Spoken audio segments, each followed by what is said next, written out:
ہمارے نبی صلی اللہ علیہ وسلم کو جسمانی اعتبار سے جو حسن و جمال دیا گیا وہ اللہ نے اس کائنات میں کسی کو نہیں دیا. ایک یہاں علمی نکتہ میں بیان کرتا ہوں, یہ میں کئی دفعہ بیانات میں بیان کر چکا ہوں, جو میرے بیان پہلے سے سنتے ہیں وہ شاید بور ہوں گے, لیکن یہاں زیادہ طبقہ نیا ہے تو میں بیان کر دیتا ہوں. ایک صاحب نے اعتراض کیا کہ حدیث میں آتا ہے کہ اللہ تعالیٰ نے معراج کی رات میں ہمارے نبی صلی اللہ علیہ وسلم کی ملاقات کروائی یوسف علیہ السلام سے. تو نبی صلی اللہ علیہ وسلم نے جب یوسف علیہ السلام کو دیکھا تو آپ کے بارے میں بتایا کہ اللہ نے آدھا حسن اکیلے یوسف علیہ السلام کو دیا ہے, اتنے حسین, اور باقی آدھا اللہ نے باقیوں میں تقسیم کیا. تو اس حدیث سے تو پتہ چل رہا ہے کہ معاذ اللہ ہمارے نبی کا حسن یوسف علیہ السلام سے کم تھا نا. اس سے یہ ظاہر ہو رہا ہے, کیونکہ جب آدھا ادھر دے دیا تو باقی آدھا تقسیم کیا تو وہ تو کم ہو گیا نا. بہت مشکل ہے, سوال ہی سمجھ میں نہیں آ رہا تو بھائی جواب کہاں سے سمجھ میں آئے گا؟ سوال سمجھ میں آ رہا ہے کہ نہیں آ رہا؟ تو یاد رکھو, حسن ایک الگ چیز ہے, جمال ایک الگ چیز ہے. جمال الگ چیز ہے, حسن میں حضرت یوسف سب سے زیادہ, مگر جمال میں محمد صلی اللہ علیہ وسلم سب سے زیادہ. اب یہ جمال اور حسن میں فرق کیا ہے؟ یہ بڑا ٹیکنیکل سوال ہے. بھائی خوبصورتی کا مطلب خوبصورتی, یہ کیا جمال اور حسن؟ تو یاد رکھیں یہ عربی ہے, اردو یا انگلش نہیں ہے, یہ بڑی بلیغ زبان ہے. جمال الگ قسم کی خوبصورتی کو کہتے ہیں اور حسن الگ قسم کی. یہ مثالوں سے سمجھاؤں گا تو بات سمجھ میں آئے گی. بعض چیزیں ایسی ہیں جن کو ڈیفائن نہیں کی, کوئی ڈیفینیشن نہیں ہوتی. مثلا میں آپ سے پوچھوں کہ گلاس کی کیا ڈیفینیشن ہے, اب آپ ڈیفائن کر سکتے ہو؟ آپ بولو ایک ایسی چیز جس کے اندر ہم پانی ڈال سکتے ہیں, تو لوٹے میں بھی ڈل جاتا ہے پانی. کیا خیال ہے بھائی؟ آپ بولو ایک ایسی چیز جس میں پانی ڈالیں مگر اس میں آگے سے ٹونٹی نہ ہو, تو بھائی جگ میں بھی نہیں ہوتی ٹونٹی. آپ بولو تو آپ قیامت آ جائے گی, سمجھا نہیں سکو گے. آپ بولو بھائی یہ گلاس, اس کو بولتے ہیں, ٹھیک ہے نا, گلاس اٹھا کے دکھاؤ, اس کو کیا بولتے ہیں؟ اس کو گلاس بولتے ہیں.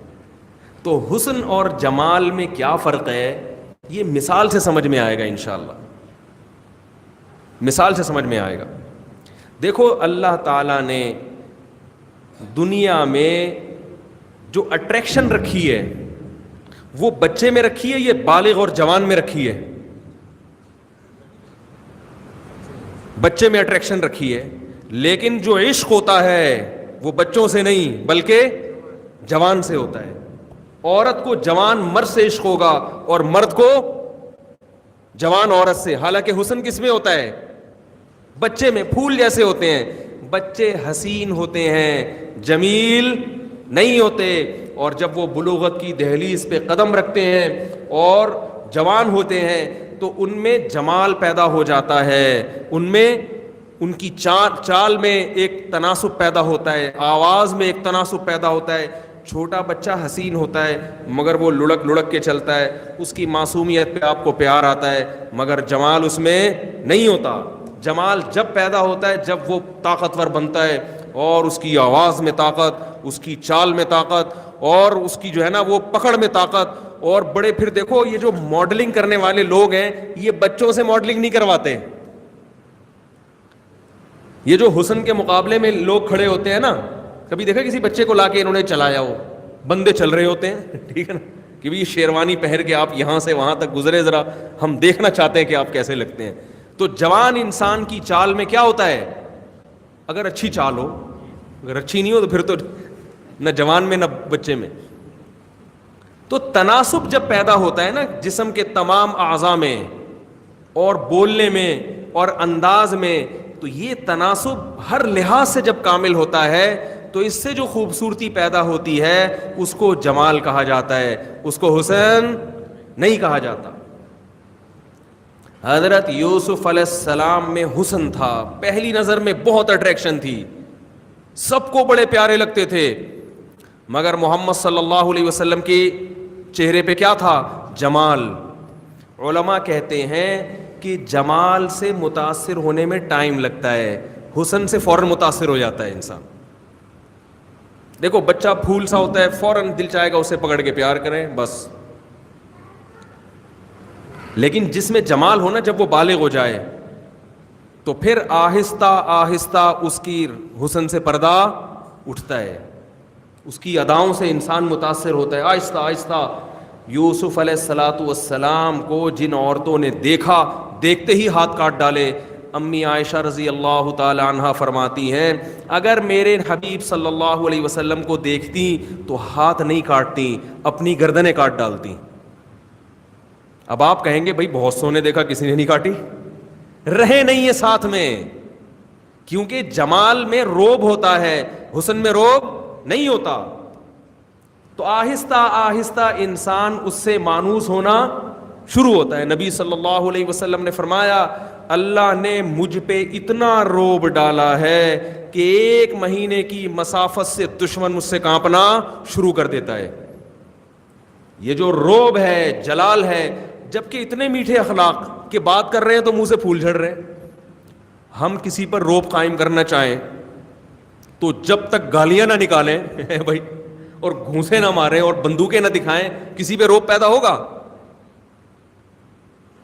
اور میٹھے لہجے میں بات کریں تو ہمیں تو گلا کھا جائے گا.